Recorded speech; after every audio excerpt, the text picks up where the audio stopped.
Matakiasa, Namaste, Sarve Mere Ristar, Tso, Otsia, Osio, all my relatives. Here with Animal Astrology. Feeling the planetary energies that will be navigating us this week through the animals.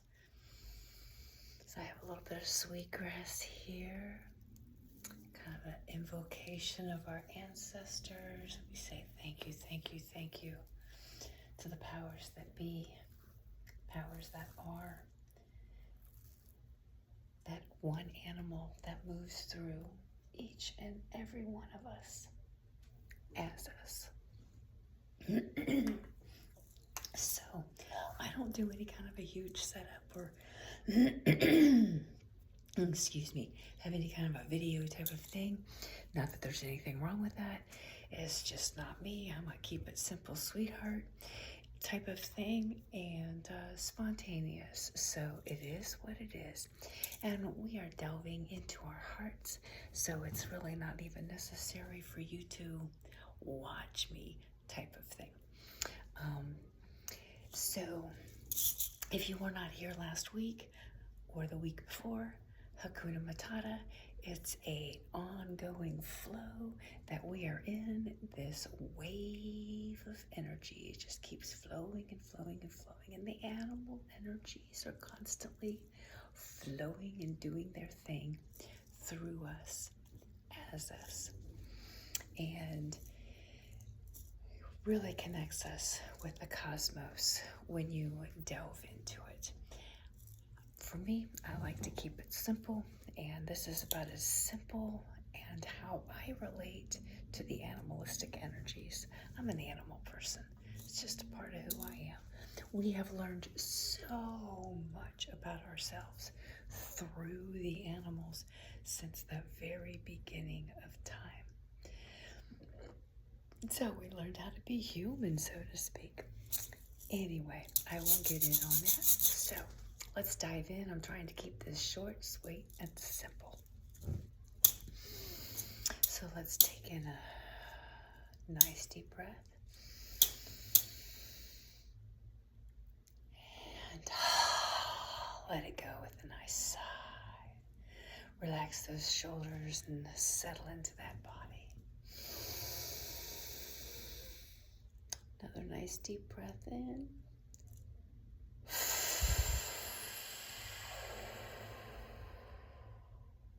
Blowing it out. Settling in and feeling our fingers and our toes and taking our awareness inward. And you can do it a third time, returning and keeping your awareness on your breath.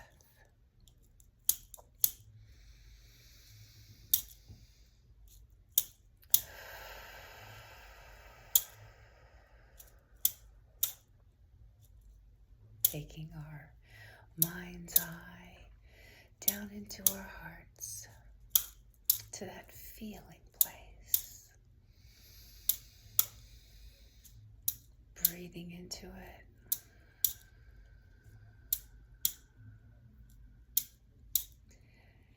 And taking ourselves to that oasis, this core center.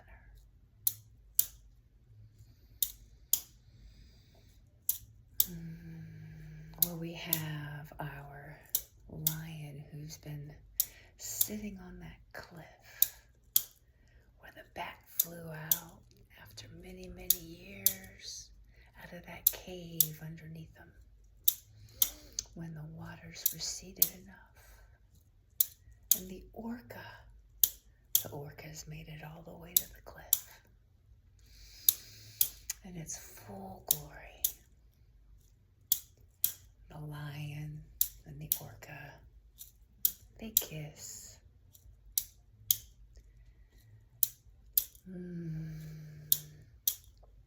But that lion decides it needs to go see the wolf.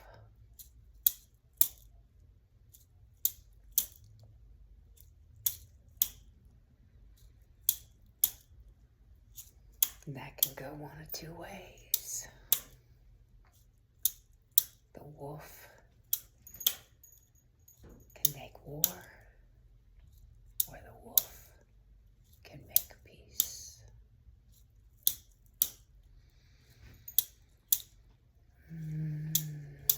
We shall see as they come together.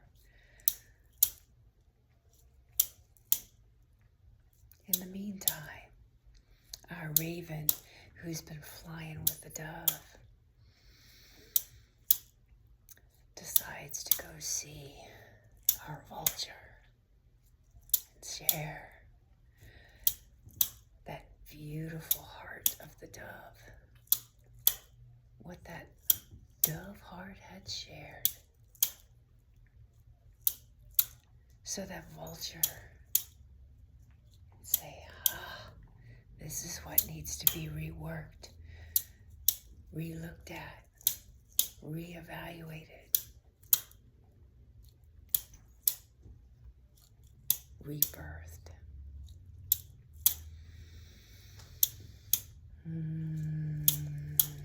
While the dove is flying over to get a drink, to visit with those beautiful fish. It wants to feel, wants to hear what that creative emotional access is to that collective consciousness. What's the collective consciousness sharing? What's their emotional creativity they're wanting?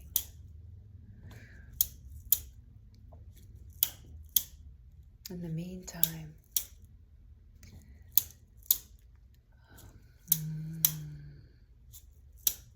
that bat has also swam out to visit with the orca.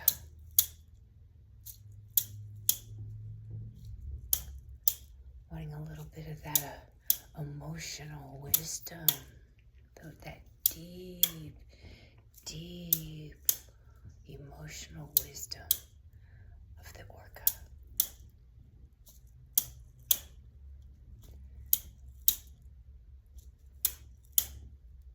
Can help bring its dreams out.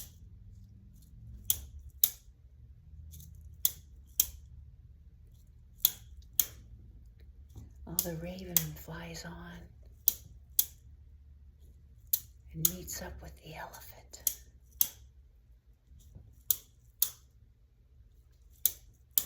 That big, expansive elephant. How can we make these dreams expand? What do we need to shape shift?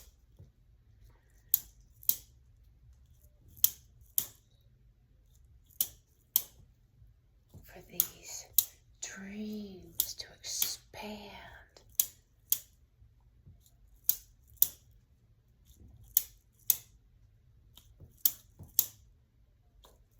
Our bison, for which the bat was communicating with last week, with those right prayers.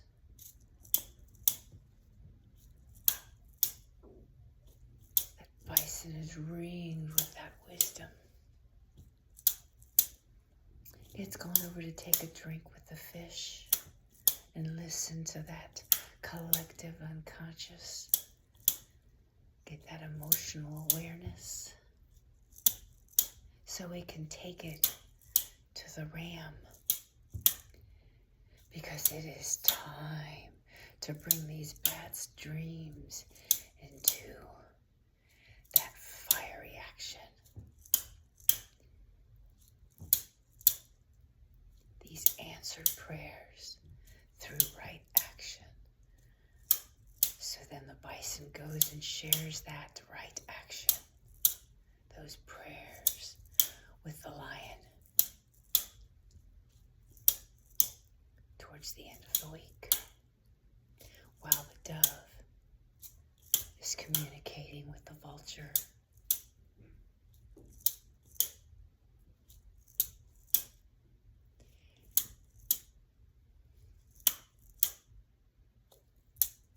And the lion moves on. And at the very end of the week, the lion is sitting with the coyote.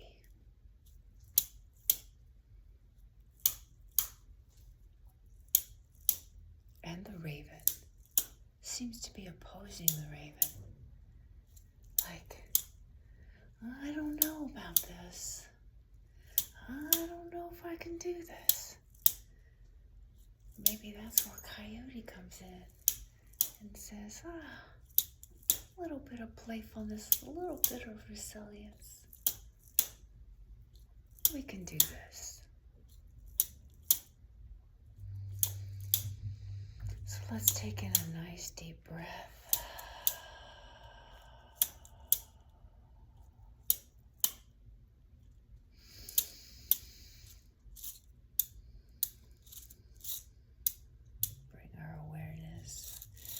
Into the here, into the now.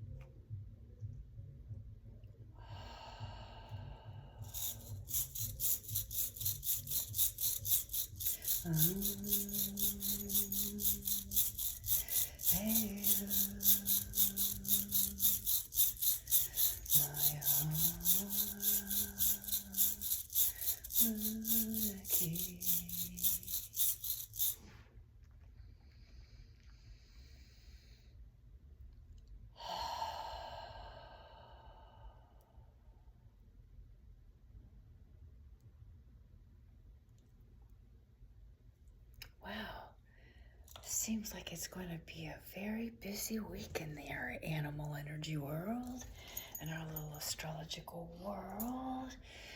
Wow, that's just an overview of some of the energies that we'll be connecting with. So I'll tell you what really stood out for me is this